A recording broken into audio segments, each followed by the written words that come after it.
Friends, आज की इस वीडियो में हम लोग बात करने वाले हैं इस एक पार्ट के बारे में। आप सब ने इस एक कंपोनेंट को जरूर से देखा होगा। मैक्सिमम लोगों को तो ये लगता है कि ये वाला जो कंपोनेंट है वो पता नहीं क्यों दिया जाता है, और लोगों को ये भी लगता है कि इस पार्ट को सिर्फ और सिर्फ जो रॉयल एनफील्ड बुलेट है उसमें दिया जाता है। लेकिन मैं आपको बताना चाहूंगा कि ये वाला जो पार्ट है आज के टाइम पर आपको मैक्सिमम जो हमारे BS6 fuel injected two wheelers है उनमें इस पार्ट को दिया जाता है। इसे हम लोग कहते हैं कैटालिटिक कन्वर्टर। बेसिकली जब मैं इसे अभी खोल कर आपको दिखाऊंगा तो सारी चीजें क्लियर होंगी। इन्हें क्यों दिया जाता है मैं आपको वो भी आगे इस वीडियो में बताने वाला हूं, तो वीडियो को पूरा देखें। अब सबसे पहले मैं क्या करता हूं कि इसे जो है वो ओपन कर लेता हूं, ठीक है, ताकि सारी चीज आपको ज्यादा बेहतर तरीके से क्लियर हो। तो यहां पे आप देखो कि बोल्ट वगैरह दिया गया है। पहले मैं इसे ओपन कर लेता हूं।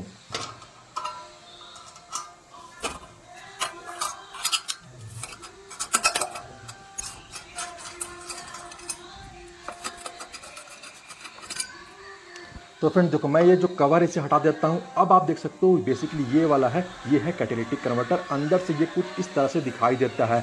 अब देखो ये वाला जो पोर्शन है आज के टाइम पे आपको मैक्सिमम जो BS6 गाड़ियां वगैरह बाइक्स है उनमें आपको ये वाला पार्ट जरूर से देखने को मिलता है। और इसका जो पोजीशन होता है बेसिकली ये आप जो देख रहे हो एग्जॉस्ट जो यहाँ से शुरू हो रहा है, इससे लेकर आगे आप जो यहाँ पे देख रहे हो, यहाँ पे आप आगे जो साइलेंसर देख रहे हो, मफलर देख रहे हो, इसके बीच में ये कैटालिटिक कन्वर्टर लगा हुआ होता है। अब इंटरेस्टिंग बात बहुत जरूरी आपके लिए जानना है कि आखिर दिया क्यों जाता है। तो बेसिकली जो BS6 गाड़ियां उन्हें बनाया है इसलिए गया है ताकि जो प्रदूषण है, जो गैसेस यहां से निकलती है वो थोड़ा सा क्लीनर निकले, ताकि जो एनवायरनमेंट में प्रदूषण जो है वो कम हो जाए। अब सबसे इंपॉर्टेंट चीज मैं आपको बताना चाहूंगा कि देखो इसका यूज कहां पे और कैसे यूज होता है आप समझ लो। देखो इंजन के सिलेंडर के अंदर में कंबशन स्ट्रोक के टाइम पे, पावर स्ट्रोक के टाइम पे जब पेट्रोल जलता है तो इसके अंदर में होता क्या है कि पेट्रोल के जलने की वजह से एग्जॉस्ट गैसेस निकलती, धुआं निकलता है, जिसमें बहुत सारे हार्मफुल गैसेस होते हैं बहुत ज्यादा, जैसा कि hydrocarbon, carbon monoxide, nitrogen oxide, इस तरह की बहुत ज्यादा हानिकारक गैसेस होती हैं जो कि हम ह्यूमंस के साथ साथ जो इन्वायरमेंट है उसमें भी बहुत ज्यादा प्रदूषण फैलाते हैं।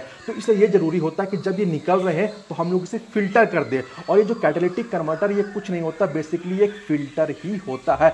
हनीकॉम्ब का इसके अंदर में कंस्ट्रक्शन होता है, आप इमेज में देख रहे हो, और वहां पे एक जालीदार बना हुआ होता है। बेसिकली होता ये है कि जब एग्जॉस्ट गैसेस स्ट्रोक के टाइम पे यहां से जब बाहर निकल रही होती है तो उस टाइम पे जब ये इसके अंदर से होकर गुजर रही होती है तो यहां पे हो जाता है उनका रिएक्शन। जैसे कि जो कार्बन मोनोऑक्साइड है उसका ऑक्सीजन के साथ रिएक्शन होता है, वो बदल जाता है कार्बन डाइऑक्साइड में, और कार्बन डाइऑक्साइड ज्यादा क्लीनर है कार्बन मोनोऑक्साइड के मुकाबले।